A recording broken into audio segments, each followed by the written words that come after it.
What's going on, guys?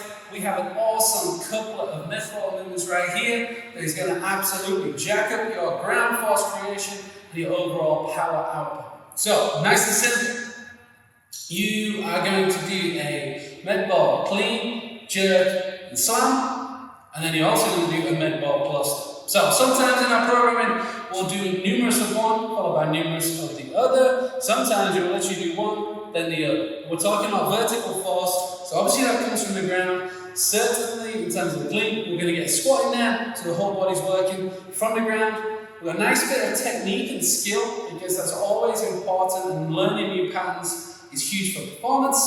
And then we just got the overall speed, power output, and amazing sequence. Because when you slam the ball, you are looking at the same sequence as you are in the swing, where you're going to snap the hips, use the lower body, control through the torso, and let the arms go. And then when we go to the cluster, we're looking to create as much force out of the ground as humanly possible. And obviously, when you talk about the best players now, we always talk about having to jump out of the ground to create force.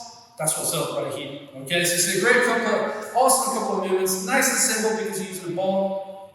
I've got a 20-pound ball here, 9 kilos, lighter, heavier, whatever you can do. And obviously it's relative to the number of reps. Okay, so when we go through this, you're looking at the same technique for the clean as you would do with a barbell. We're keeping our chest up, working the ground properly, and then it's about that turnover. So when we lift with the ball, we lift basically to the hip. We're not going to take it dramatically higher. What we need to do here is let our hands slip around the ball. So we're not going to just turn over, that's not very dynamic. The ball essentially is going to stay where it is. Our hands slide around the side, and that takes it into our squat. So again, the ball doesn't move with your hands. If you look at the laces on the ball, they're going to stay exactly where they are. As my hands rotate, elbows go from above to below, and the ball stays in the same position. Okay, so for the slam, you're going to do that, you take it overhead, and just snap back down to the ground. So this is your clean, jerk, and medicine ball slam, all power, all power. So, eyes up. That's it. We lift, we press out of the ground through that squat, and snap it back down.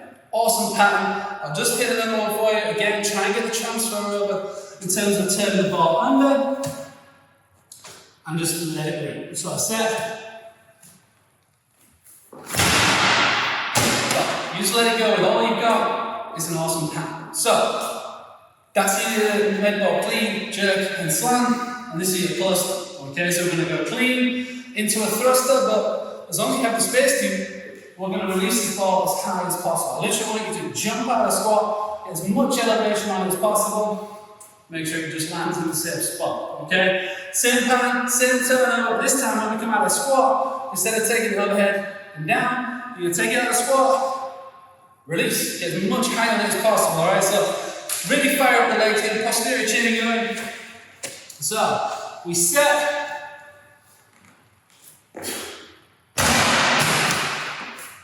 And I literally want you to jump out of the ground. I want to see how high you can get it, and just absolutely power up, use the force of the ground. Set.